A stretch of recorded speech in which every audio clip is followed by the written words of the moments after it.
Hello, everybody. My name is Gaven Simon, and welcome back to the Sustainability Podcast. Once again, I'm with ARC Advisory Group.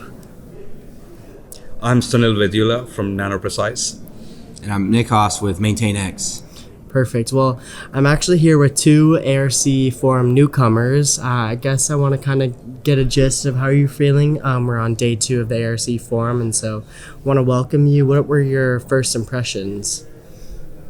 Yeah. You want to go ahead? Yeah. Knock it out. Yeah. Okay. So, on the first day, I downloaded the ARC Forum app and I sent a message to 300 people. Okay. And what I looked at all the profiles is that everybody is kind of in a decision maker role in the right profile, and where people are able to share knowledge. Industry leaders like companies like Dow, DuPont, ExxonMobil, and all of that. So it's a great conference for all the technology builders, decision makers, cybersecurity, digitalization. So I would say a lot of good takeaways from this conference. Okay. Yeah. I like I said, it's first time. People are really friendly. I think that's what's really helpful to kind of make it easy to get into a new environment. That's always great. One thing I really like about the way this is set up and just the conversations I'm having is that people are really excited about the trends that matter and the conversations that are actually happening in these executive rooms and these leadership teams, which is, how do we think about AI? How should we be, enabling our teams to be a lot more efficient, and how do we get better? And I feel like there's a lot of candor so far. People are kind of saying, hey, here's where we're at and here's where we want to go. And it's always a great foundation to have some really productive conversations and an opportunity for us to learn and from one another, which is great. Yeah, of course. Yeah. I think I like to go to conferences, and I like to go to different types of forums and things. And there's definitely some tropes that happen, and like sometimes the crowds can feel a little cold, and sometimes there's like an echo chamber moment. And I feel like a lot of the times here I speak to a lot of people that have years of experience and very tangible and on the ground experience, which I really appreciate. And so this is my 3rd forum, and I'm really excited to be back. I'm hosting a session tomorrow, and I am sitting here today with 2 founders. And so I wanted to really speak with you guys and kind of dive into the challenges and the problems that you guys are fixing for your customers. And so Nick, let's start with you. Tell me about MaintainX. Yeah, MaintainX is it's born out of this idea that the frontline teams need to have a simple, tool to use to help them know what to do, how to do it, and in what order to do it, what priority. And that's, we believe the future of manufacturing industrial operations is not 25 different apps on a technician's phone. We need to have a single pane of glass that connects and is extensible to the rest of the data and software ecosystem around us. So we started with the pretense of building a mobile first solution because the folks that are doing the work are in the field. And we did that. We started this about 6 years ago in 2018, and now we're got a little over 10,000 customers and folks using it every day to help manage everything from their maintenance, safety, and operations. So it's been a fun journey so far. And what about you, Sunil?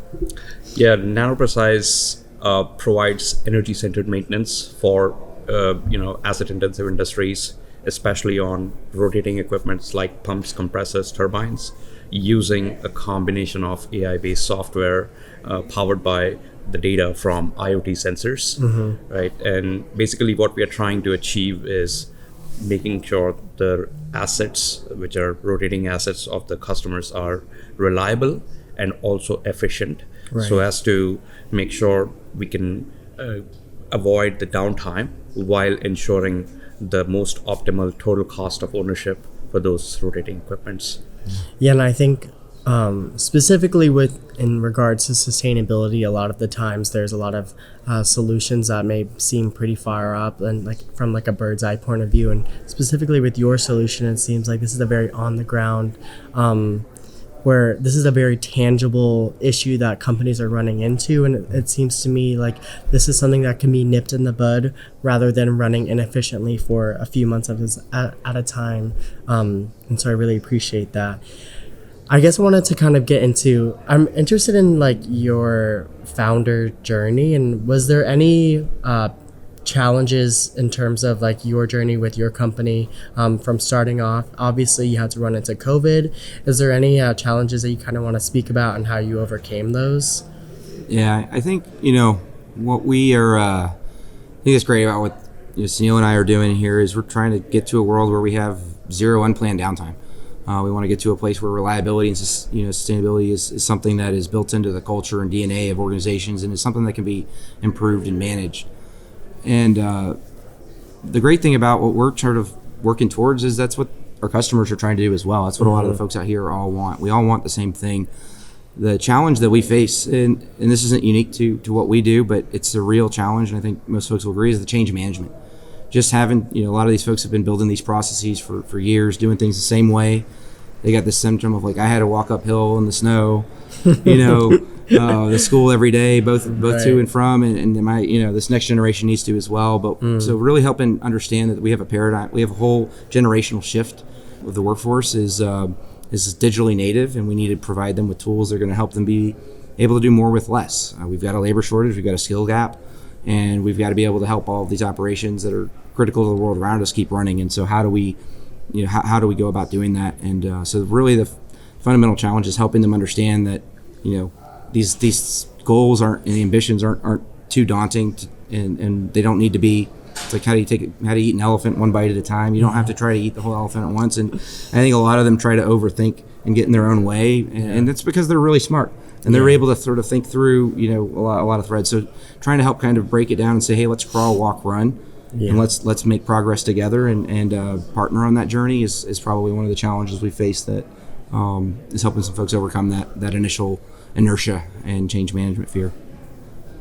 Yeah, and I think I'm so glad to be sharing a table with Nick, because if you see how basically the asset performance management is done, right? One is, it's a 4-step process. Basically, you detect if there's any anomaly in the asset, then you find out what is that anomaly alludes to. Is there a fault?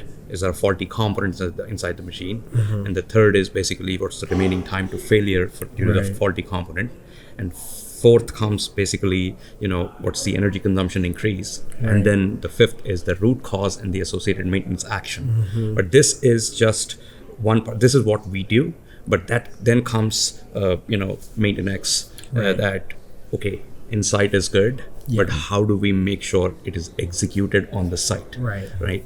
And together we see that with Nano Precise and Maintenance X kind of solutions, customer not just sees what is the problem, what's the root cause, what's the action, but also make sure that purchase order, work order is created and distributed across so that the maintenance technicians are ready with the tools and work order and the appropriate technicians to actually get the maintenance work done so that it is actually adding value on the field.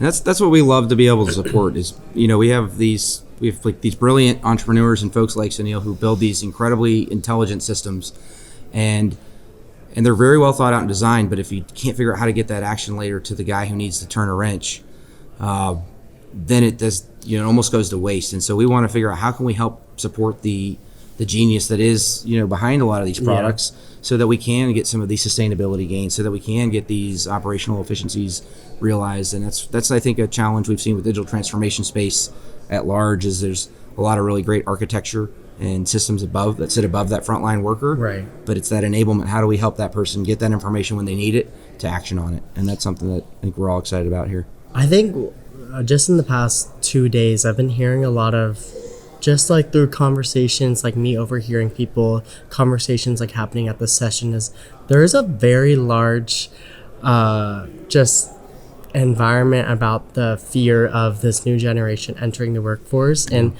I'm a Gen Z, and so I feel like this is very personal to me, and I think like whenever I hear these sentiments, I just think of like people I know and the friends that I keep, and so it's very interesting to me that I feel like I've gotten a large, just from what you've said today, is like you're very, very people focused, and so I think that, and I don't think we see a lot of that today in terms of companies and conversations around companies. It's usually about the top line and about I don't know, you hear a lot of stories about people getting laid off, and it's just you hear this large number, but this is actually like a single individual. And so I really appreciate your sentiment about that. And why do you think it's important to focus on the people on the ground and the people that you're trying to improve their daily work lives?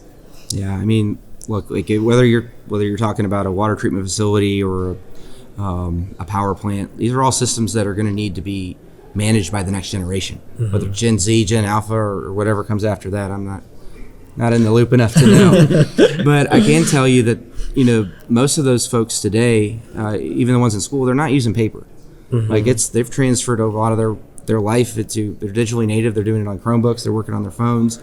And so we need to be able to meet them where they're at. And that's providing them digitally enabled tools, because, if something breaks down or they need to fix something, they're not going to know how to even operate and look through a 300-page binder or a manual. It sounds crazy, to folks who have been doing this for 50 years, but, we can, again, either adapt and make sure that this next generation can take advantage of the, stand on the shoulders of all the great work that's been done to build this, or they can let it all fall apart, and we see if we can pick up the pieces and go from there. So I'm very much on the team of trying to let's enable this next generation. Let's capture this tribal knowledge that's been built with blood, sweat, and tears, and make sure that this next generation can run and get better. And that's what I think is a cause we can all get excited about and celebrate. Right. Do you have anything to add?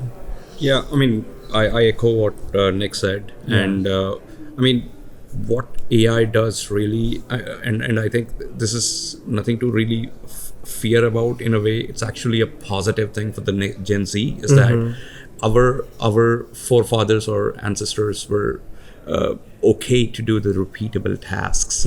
So even though they wanted to be creative, but they were forced to do repeatable tasks. I see. And that is a positive thing for the Gen Z, that now you have AI agents, agentic AI, or many tools to let the repeatable tasks be taken care of by that, so that the Gen Z can, or Gen Alpha, whatever it is, can focus on actually be creative. That's why you see a lot of AI solutions coming in the first place, because of that creativity being spurred by this. So the whole point is about stop being, if something is, you're doing something on Monday, Tuesday, Wednesday, and if it is can be repeated, if it is repeatable and can be automated, just find some tool to let it take care of, and move on to something more creative, right? And it's actually good for the Gen Z. Well, we are on the sustainability podcast, so I do want to kind of give you guys this question. And so, how are your tools driving sustainability success? Yeah, I mean, with energy-centered maintenance, what we see is that just by doing doing maintenance based on our insights on a right equipment at the right time, we have seen users can reduce up to 10 to 15% energy consumption in the building, and in the industrial settings around 5 to 10%, right? And the interesting thing about this is, like, people think that there are two kinds of world. One is those supporting President Trump, who say that we don't care about environment, and we just focus on production, right? And the other group is that, we're all environment conscious, even lower production is fine. We are saying no, you don't need to go both ways. There is a middle ground that exists, right? So that's what is energy centered maintenance, that to make sure that you keep producing, but as long as the equipment is uptime, it is producing efficiently, right? But you do maintenance as soon as there is a small problem that consumes more energy, because you have to do maintenance, if not now, maybe 4 months later. Just like your car, you can do the oil change on time or keep postponing it, and having a reduced mileage and polluting the environment. So why don't you be a little bit more active, instead of postponing it, Yeah, it's true. Yeah, that's it. It's how can you be proactive? How can you be timely? How can you understand how to leverage these technologies, whether they're sensors or other systems that are monitoring these tools, and get that action when it actually is still, you're able to do something about it. And that's what we're really excited about, is just being able to partner and find solutions that we can enable to be actioned on as quickly as possible so that we can reduce the waste, reduce the energy, and which helps everybody win. It helps the margins of that, those businesses, helps them improve, helps their operation efficiency improve so that we can get more goods to more folks that need them. And so it's really a virtuous goal that if we can, sustainability, whatever your reasons for being excited about it are, I think there's something like Sunil said, a reason for everyone to get excited about working towards those goals. And so that's something I'm really excited about. MaintainX's role is being able to help facilitate those actions so that we can get them done and get things working when we need them to. So yeah, amazing. Well, Nick, thank you so much for joining. Sunil, thank you so much for joining. I really appreciate, and I'm glad that we could come here and speak. I know this is your first experience at the ARC Forum. I hope to see you guys next year. And I know that you guys were having a conversation about possibly creating a partnership between you guys two and your two companies. And maybe next year we can get a progress report on that. You got it, Gavin. Thanks for having us. All right, This is well, fun. Thank you so much. Yeah. Same here. Thank you.